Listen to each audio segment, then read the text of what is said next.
The Devon Air Ambulance was scrambled to Haytor as hundreds of people determined to enjoy a winter wonderland defied police road closures and headed to the moor, creating gridlock.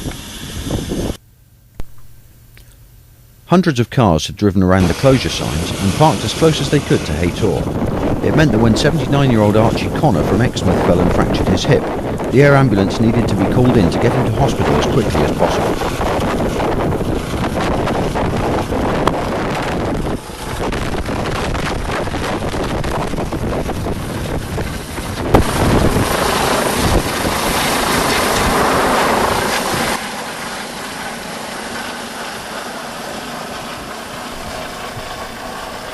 Mr. Connor was flown to the Royal Devon and Exeter Hospital, a 10-minute flight from the moor, where he underwent an operation to pin a fractured hip.